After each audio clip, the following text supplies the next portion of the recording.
Eto, dumako tayo dito. Kontrahin lang po natin ang fake news about juvenile system. Isa na namang patunay na ang fake news o ang pagpapakalat ng maling impormasyon ay delikado. Tingnan po natin ang exchange na ito. Tingnan natin, ito ay pag-uusap ng 2 menor de edad. Ang sabi niya ganito, sabi niya, "Bro, ninakaw namin yung barel," o "Bro, we stole it. Minors can't be charged." Kita mo? Ayan po Ayan po ang usapan. Yung pinakita ko rin sa inyo. Sabi niya, "Yes, bro, but that's illegal possession because we don't have license." Sabi niya, "Yeah, we can be charged, but it says it can be handled different." Makikita po natin dyan itong mga bata na to, ang paniwala nila kapag minor ka at gumawa ka ng kasalanan, ligtas ka at wala kang criminal liability. Mali yun, mali yun. May criminal liability po yun. Mali po yan Mali po iyan. Under the Juvenile Justice and Welfare Act, kapag ikaw ay 15 years old and above, ibig sabihin 15 years old and 1 day, but below 18 years old, at alam mo ang ginawa mo, pinagplanuhan mo, pinag-isipan mo, may mali siya, mayroong pag-uusap, ganun po yun. Hindi porket bata ka, liligtas ka. Kapag ikaw ay nagplano ng masama, may mga patunay, kapag ikaw ay may pinag-usapan na pagpatay at may patunay, yari ka po. Hindi naman porket bata ka, absuelto ka. Kaya nga yung masasabi natin na 10 years old, grabe naman yon. Grabe naman po yung 10 years old. Hindi po ubra yun. Ito po, makukulong po yung mga bata. May juvenile po. Meron yang tinatawag na boys town. Meron yang tinatawag na iba't ibang kulungan dyan na pambata conspiracy, may discernment ka, may criminal liability. Meron kang criminal liability. Liability ka dyan. Kahit minor ka pa. Yes. Mali na sabihin na pag minor, automatic walang criminal liability. Mali po iyan. Mali yun. Pinipake news nila. Kapag ikaw ay napatunayan na may discernment, alam mo yung ginagawa mo. Alam mo, pinagplanuhan mo Pinag-isipan nyo, nag-meeting kayo nag-text-text pa kayo Pinagplanuhan mo, may discernment ka, may criminal liability ka dyan. Tapos ka dyan, boy, hindi ka ligtas. Hindi ka ligtas dahil ikaw ay minor. Mali po na sabihin na kapag minor automatic, hindi po totoo yan. Now, anong mangyayari kapag walang may talong si Lone Star. Ang isa po ay 14 gulang pa lamang. May pananagutan yan. May pananagutan po yan. Ang ang pinaka gagawin dyan is yung magulang, tapos yung 14 pa ang maraming yung mga magulang po ang mananagot dyan. Then, pagsapit niya ng 15, ayan na. Sapul na yan. Discernment, nagkabiglaan lang, bata. Okay, na mali, naka-aksidente ka, wala ka bang criminal liability? Kapag walang discernment, mag-undergo ka pa rin sa intervention program.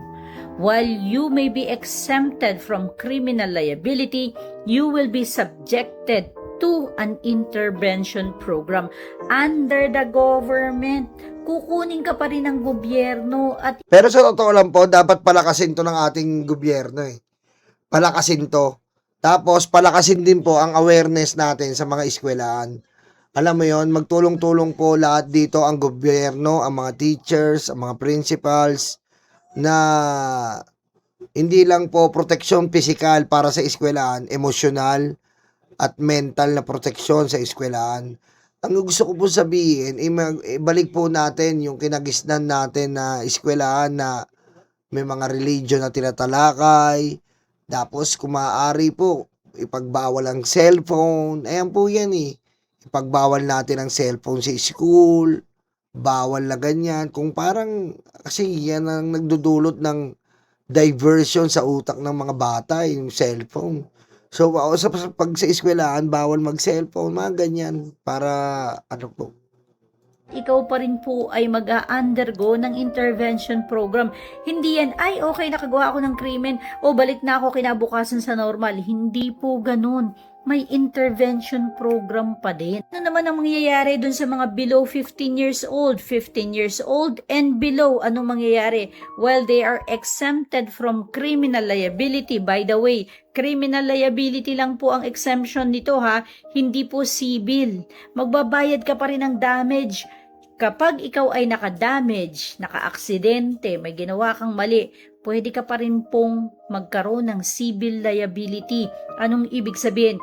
Bayad ka ng danyos perwisyo. Babayad ang magulang mo, ang mga kamag-anak mo, magbabayad ng danyos perwisyo.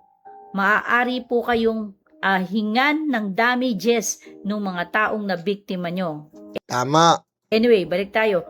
15 years old and below, ano mangyayari? Yan. Exempt po siya sa criminal liability, pero subject pa rin sa intervention. Oh, yun. Ayun po yung nagtatanong ng 14 years old. Exempted siya sa criminal liability, pero dadaan pa rin sa intervention. Hindi po yan. Balik na tayo sa dati. Meron pa rin pong government intervention. Ire-reform ka pa din. I-reform ka. Kumbaga, magdadaan ka sa mga parang rehabilitation, parang ganon. May mga, alam mo, dapat nga, totoo yan sino ba to? Totoo yan charity. Dapat ibalik talaga yung good moral character, GMRC, religion. Ibalik natin yan. Ibalik po natin sa eskwelahan yan. Total, pinatagal nyo na yung eskwela, yung mga K-12 eh. Ibalik na natin yan. Ibalik po natin ang religion na subject. Para dagdag po yan eh.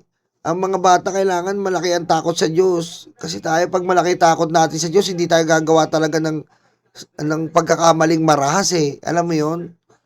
Diba? Pag malaki takot sa Diyos, kasi nawawala ngayon, dapat yan, ibalik natin. Alam nyo,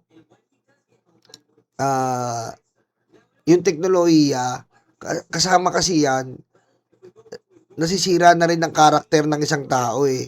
Kailangan po kasi hindi po masira ang karakter ng isang tao, ang ating moralidad. Ayun po eh. Ngayon, kailangan natin ng mga programa, kailangan natin ng mga subject para sa mga students natin, na para maging matibay po ang mga moralidad ng bata. Yun ang kailangan natin eh. At speaking of moralidad, nandiyan po yung pagkakaroon ng takot sa Diyos, pakikinig ng salita ng Diyos. Ayan po yan eh. Doon tayo mag-focus dapat, di ba? Ire-reform ka pa rin ng gobyerno. Meron pa rin pong gagawin ang gobyerno. Hindi po yan, okay, 15 years old and below ako, scot-free na ako. Yes. Hindi po ganun.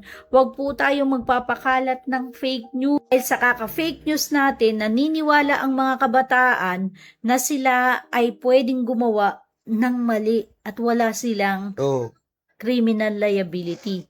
Mali. Tsaka hindi lang po yung religion sa mga bata, ay sa mga magulang din. Dahil dati natatandaan ko pagdating ng alas 6, ng alas 2, bago kumain, paggising, magdasal, manalangin, pagkakain, magdasal, manalangin, pag-aalis, magdasal, manalangin, pagpupuntang school, magdasal, manalangin. Ganun eh, di ba? Nasa mga ulang din. Kaya kailangan magtulong-tulong eh. Para ma-develop po na intact ang utak ng bata. Yun eh. Lagi natin isingit yung tama, isingit natin ng Bible. Pagdating ng alas 6 pa nga dati, meron po kaming Bible study, magbabasa ng alas 6 ng gabi, parang Bible study, alas 6 ng gabi yun. Kaya mabait po ako eh. Aray ko. Diba? Kaya mabait po ako. Kaya ako, naniniwala ako talaga sa Diyos. Mabait po ako eh. Diba? Bago matulog, magdasal, manalangin. Yun. Ayun po yung mga kailangan natin. Kasi kapag ang bata po, malapit yan sa impluensyang maayos din yung bata. Nagbabasa ng, alam niya mga ng Bible. alam niya, mas ang sandata niya ay, mas maganda po kasi ang sandata mo ay dasal, hindi ang barel. Di ba? Mabait po ako. Di po minors, ang mga minors na may discernment ay may criminal liability. Uulitin ko, kahit ikaw ay minor, 15 years old and above, kapag ikaw po ay may discernment, may criminal liability ka. Below 15, ikaw po ay masasubject sa government intervention. Hindi pa rin po lusot. Kumbaga parang ano ka rin nakatutok sa iyo ang gobyerno para sa iyong rehabilitation ng utak mo. Kumbaga intervention, di ba? Entiendes? Uulitin ko ha, meron pa rin pong civil liability. Civil liability. Daños perwisyo po kayo dyan. Sana po clear. Ingat po tayo sa pagbibigkas ng mga mali-maling information. Di ba? Daños perwisyo. Ayan. Mayroon kang aanuin na daños perwisyo. Tayo ngayon, Duterte perwisyo. Aray ko. Di ba?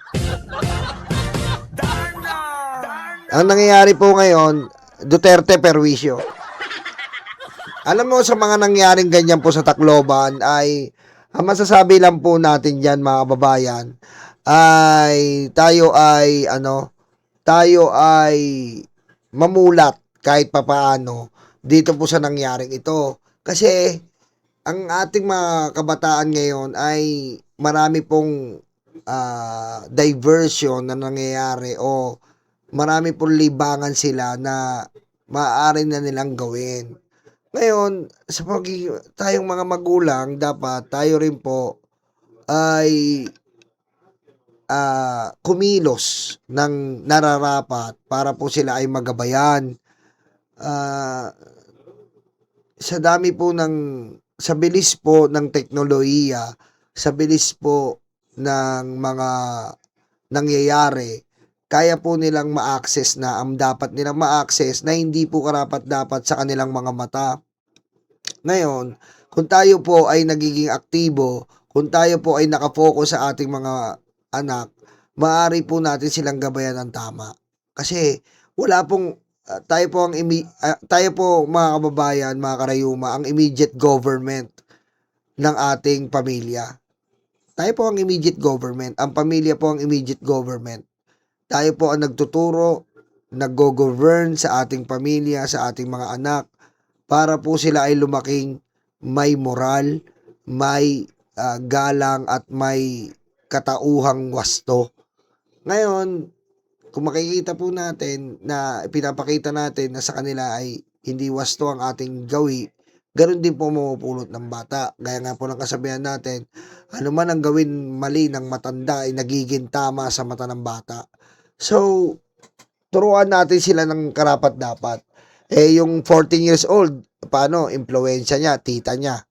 Kaya kinuha niya yung barel at yung tita niya naniniwala sa EJK.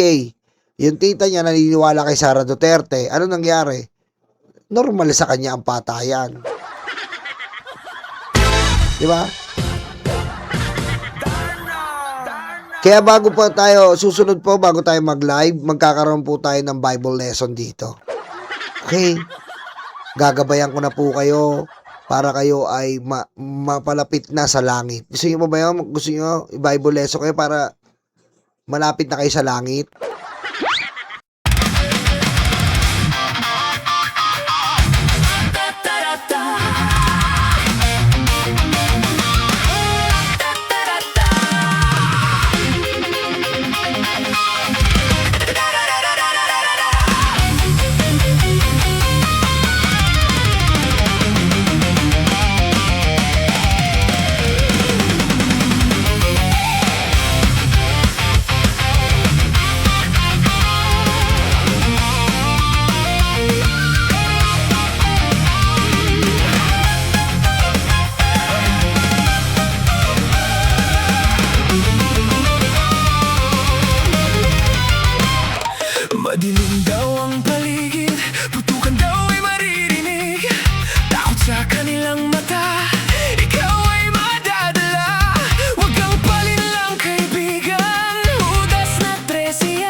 bayan hindi inisip.